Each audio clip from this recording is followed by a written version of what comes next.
All right, fam. What's up? What's up? Welcome back to the channel.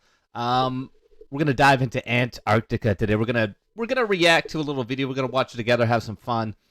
Joe Rogan just announced a terrifying truth about Antarctica.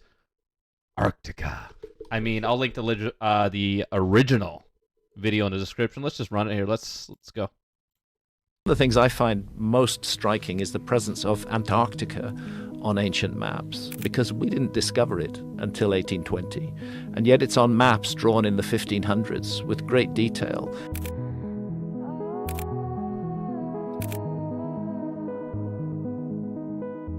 Antarctica is one of the weirdest places on Earth, and from the very beginning, Antarctica has pretty much been a mystery to us. Now, what the is it doing on a map drawn in the 1500s? This guy here, what's his name? Graham Hancock or Graham Hancock? Hancock or Hancock? I think it's Hancock. He's dope. There's I think it's a Netflix documentary where he kind of goes in different places around the world and tries to discover like unfound ancient civilizations. But Antarctica's been tripping me out. I'm not gonna lie. Maybe I took a weed gummy, maybe I didn't. I don't know. But I went down a rabbit hole about Antarctica, and it's trippy, man. Like, there's such a huge layer of ice, like kilometers of ice, and because the Earth changes temperatures over hundreds of millions of years, it used to be habitable. It's inhabitable now. It used to be habitable. So they're saying that some of the oldest civilizations could have been on Antarctica. I can't say Antarctica. Anyway, let's go. We know was based on older source maps when nobody knew it existed in the 1500s. To me, the obvious answer is we are dealing with the fingerprints of a lost civilization. I agree. Trippy. For one, the continent is sparsely inhabited, with less than 10,000 people living there. This is despite the fact that Antarctica has a landmass of 13... Bro, first of all, can you imagine being one of the 10,000 people that... I mean, 10,000 when it's in different terms, like $10,000. You know, that's a lot of money. 10,000 people in the terms of the globe is nothing. It's absolutely nothing. I mean, what did I have? Like 2,000 people in my high school? Like, how did 10,000 people live here? 0.66 million square kilometers.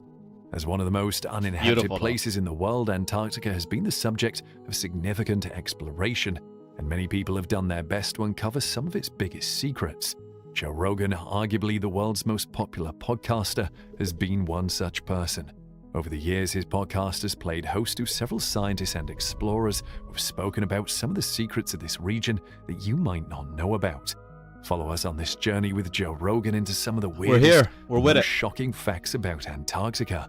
We'll also be looking into external sources to find out additional facts about this mysterious landmass, opening your eyes to one of the weirdest parts of our entire planet. Operation High Jump and the missing 411. Joe Rogan has been at his podcast for well over a decade now. In that time, he and his guests have come up with quite a lot of wild... Do you guys know what the missing 411 is? I also saw that on Netflix. I didn't click it. I didn't even know this had to do with what we're watching here. Antarctica. Yeah, let's keep going. I'm interested now. Theories and arguments. Because of that, it's pretty rare for you to... First of all, hey, you guys, we're going to be stopping a bit and talking about it. So, I mean, feel free to comment what you're thinking as we go here. But that picture of Joe Rogan is scary. Joe shocked out of his mind. However, back in 2022, he got a pretty shocking revelation that left him stunned. On an episode of his Joe Rogan Experience podcast back in August 2022, Joe had on Sam Tripoli, a fellow podcaster and comedian. There, Sam explained the event of Operation High Jump, a military exercise that happened in Antarctica back in the 20th century, one which involved President Harry Truman, Nazis, and even aliens. To be fair, Operation High Jump did exist. Officially titled the United States Navy Antarctic Development Program, the exercise went on from 1946 to 1947, and it was led by Rear Admiral Richard E. Byrd. The operation consisted of 13 warships, about 4,700 military personnel, and several aerial vehicles and machines. Official records show that Operation High Jump had a simple objective: to train military personnel in extremely cold conditions and to determine the feasibility of establishing military bases in Antarctica. President Harry Truman and the American government had been curious. Oh man, I gotta get. This game. Yeah, I don't pay for YouTube. You're not. It's all good. Curious about Antarctica and the fact that the area was largely untapped, and they were looking to pretty much establish. And like, guys, I would have such bad anxiety being in a place like this. First of all, I hate flying, so the only way to get off this island is to fly. And this is what it looks like: ice, glaciers, freezing cold water, crevices, aliens. I mean, no thank you. No thank you, man. I literally don't think I would go spend time in Antarctica for... what would the dollar amount to spend a month in Antarctica? I think... What would you guys... How much would you have to be paid to go live in Antarctica for a year? Let's say a year. I think mine is... I mean, I don't even know if I'd do it for $500,000. A year here? I mean, just the danger and spending a winter? I mean, I think you'd die. So maybe $1 million I'd do it. Risk it for $1 million. What about you guys? American sovereignty over the region. However, Sam explains to Joe that according to journals written by Admiral Byrd, the Navy commander had made contact with the Nazi unidentified flying objects, UFOs. Sam explained that the Nazis had essentially made a deal with aliens to use their superior technology in World War II, although... But hold on. If they made a deal to get superior technology in World War II, why wasn't it used? This is where this has fallen off for me. If they met aliens and they said they had these fucking laser guns or whatever, why weren't they used? That's what I'm not understanding. We're not quite sure why this was never used in the actual war, or what the aliens were still doing in Antarctica following the conflict's resolution. Anyways, according to Sam, Operation High Jump's top brass eventually went back to the president and explained to him that they had to bring the aliens on board and make a deal with them. The president obliged cutting a deal with the aliens and allowing them to conduct experiments on people, and you won't believe where those experiments were being conducted. Weird. Wow, who would have thought that our national parks and forests were so creepy? And if you think this is the end of the tale, then you've got another thing coming. The story of America's pact with the Nazi aliens ends up leading to that of the missing 411. Here we go. A series of unsolved cases surrounding people who have gone missing in national parks around the country. The story of the missing 411 is quite interesting. It documents people who have suddenly disappeared on these national lands, many of whom seem to have several things in common. I think I'll just let Sam explain some of these characteristics. To be fair, some of what Sam is saying here seems like one big conspiracy theory. It also doesn't necessarily bode well when he says Operation High Jump was sanctioned by President Dwight Eisenhower, when it was, in fact, sanctioned by President Truman. This guy's calling out a comedian for getting his presidents wrong. I mean, I don't think that has... like, come on now. Nevertheless, it does raise the question of what is really going on. That is scary, man. That's scary. And the types of military exercises that could have gone down there. If you sweat, you die. One of the biggest reasons why Antarctica... Oh, I think he had a Joe Rogan clip. You must have had to take it down. Whoever made this video. But, I mean, people disappearing in the woods, like he's trying to tie that into Antarctica and aliens and all that. I mean, people die and get lost in the woods all the time. I mean, that's pretty normal, isn't it? Isn't that normal? Aren't the woods a scary place? I don't know. I mean, there's wild animals. There's so many ways you could starve, dehydration. Yeah, other people in the woods, creeps out there could get you. I mean, there's lots of ways you could disappear in the woods. So I don't know if that really is a strong argument for this, but yeah, let's keep going. So sparsely populated is, unsurprisingly, the fact that it's so cold. Of course, it's no secret that Antarctica is so cold. However, I think a lot of us tend to conveniently underestimate just how freezing this place can be. I do not. Like many secluded and scenic places, Antarctica... Like, is that where the 10,000 people live? Imagine that's like some The Last of Us type shit there, man. Like, look at as far as you can see, just ice and water all around you. I mean, it's just terrifying. Attracted a lot of adventurers over the years. Whether for digging, running, skiing, or hiking, the adventurers have to abide by a strict dress code if they hope to survive. Even at that, it is important to also make adjustments to your dress code time and again if you hope to survive the unforgiving weather. To give a bit of an insight into this, Joe Rogan once interviewed Colin O'Brady, one of the most popular adventurers and endurance athletes in the world. Colin This guy was made a name dope for himself after he completed the first solo, unsupported, human-powered crossing of Antarctica's landmass back in 2018. And on an episode of the Joe I mean, this dude's insane. I mean, I saw this episode on the Joe Rogan podcast, Joe Rogan Experience, and this dude's insane. Like, insane. Like, David Goggins got nothing on this dude. He travels across Antarctica by himself? Doesn't even have snow dogs? Dude. Rogan Experience, he spoke about the entire ordeal and the lengths to which he had to work just to accommodate the weather. You might think Colin was exaggerating here, but he was really not. No. According to the official tourism website for Antarctica, you can see a stern warning against sweating, especially in the winter. This is because sweat essentially packs your clothes full of... That's all fucked up. We complain about signs. No skateboarding. You go to Antarctica. First sign, only sign, no sweating. moisture. This in turn will freeze the outer layers of your outfit and pretty much melt, causing potentially harmful consequences for when you start to warm up again. For someone like Colin who had to do a lot of lifting and moving, this can be especially challenging. I like to think of myself as someone who loves a bit of cold from time to time, but none of this looks like fun if you ask me. Yeah, I agree. mean, how do you even survive in an environment where you can barely sweat without endangering your life? If you plan on visiting Antarctica, I sure hope you have your sweat pores under control. The Antarctic Treaty.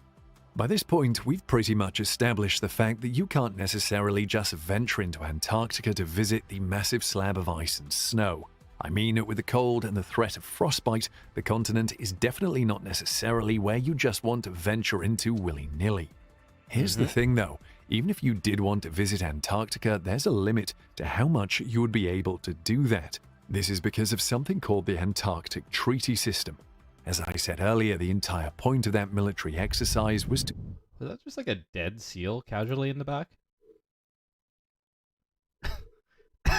Like, what is that? Thing is massive. Treaty system and eventually expand its dominance to cover the entire continent. However, the objective pretty much failed. In 1959, a treaty was signed between 12 countries: Argentina, Australia, Belgium, Chile, France, Japan, New Zealand, Norway, South Africa, the United Kingdom, the United States, and the USSR. The Antarctic Treaty essentially Oh, I'm Canadian. Canada's not part of this? You think Canada would be a natural fit to be part of that treaty with a cold and desolate wasteland? I mean, Canada's great, but yeah. I mean, South Africa. I guess South Africa is just at the tip. It's actually quite close to Antarctica, so that makes sense, but still. The continent doesn't belong to any single country. Just as well, all Who would want countries it? agree to pretty much respect the rights of each other on the continent and only... You know what I'm thinking, though, is like, isn't there's probably like oil or some resource or gold or something. There's got to be something. I bet in our lifetimes, I mean, depending how old you are, I mean, I say within the next 20-ish years, 20, 30 years, there's probably going to be a war about water. Water's a big one, too. All that frozen, I mean, I was about to say frozen water. All that ice, obviously translates to water when you melt it. So maybe there is going to be a war to take over Antarctica just for the water. I don't know. Clip it! Clip it! use it for research and a little bit of tourism. The entire point of the treaty is to ensure that the environment is protected and that no man-made activity, including and especially industrialization and war, can threaten the biodiversity of the continent. So the Antarctic Treaty only ensures that all human activity in Antarctica is properly planned and managed. From tourism and exploration to scientific research, everything needs to be done in accordance with the treaty's rules and regulations. While it doesn't prevent tourists or military personnel from being present in Antarctica, anyone looking to be present on this continent will need a permit from a treaty party. Antarctica's underground lakes. Exploration of Antarctica as well as the Antarctic Ocean has been pretty extensive over the past few decades. In the 1970s, scientists came upon a major breakthrough that demonstrated just how much of this region has been untapped since Once again, I do not pay for YouTube. Apologize for the ad. the dawn of time. I mean, these underground lakes are interesting, right? It has to do with the, I think it's the pressure, like the pressure of all the weight above them. Because when water's or something is pressurized, it won't let it freeze, right? If something's really pressurized, it can't freeze. So same with like propane and stuff like that, like liquid propane. It's because it's under such high pressures. But it's trippy to think there's lakes under like kilometers of ice and snow. They discovered that an entirely different ecosystem was existing and thriving in the Antarctic waters. To date, an estimated 400 lakes have been found beneath the surface of the Antarctic. That is so cool. Starfish and shit. I mean, I don't know why starfish in Antarctica just seems so cool to me. That's what I take from this video so far. These lakes sit under 3 kilometers of ice. Wow. And scientists believe that the lakes were formed during the separation of Antarctica from Gondwana Land, a super... What is this? Gondwana Land. Okay. Continent that broke up during the Jurassic period. And thanks to underwater pressure, the lakes have managed to continue flowing these years instead of just freezing up and becoming moving blocks. Okay, bro. This diver, first of all, it's like, what is that, a penguin? So that's fucking epic. But, like, what? Dude, can you imagine diving? I guess we got, like, dry suits on and shit, but could you imagine how scary that would be? Oh my god. Ice. Lake Vostok, which was discovered in the 1990s, remains the largest subglacial lake discovered in the region. Laying at 2.5 kilometers below the ice, the lake had a temperature that clocked in at -3 degrees. Despite being covered by ice for 20 million years, lakes like this have also been found to hold existing ecosystems of microorganisms. That's cool. Even though these species haven't been exposed to light in millions of years, they continue to exist and thrive thanks to gases like methane and ammonium, which they can use to create energy. The world's oldest pyramids. Whenever you hear about pyramids... Yeah, this is the trippy shit.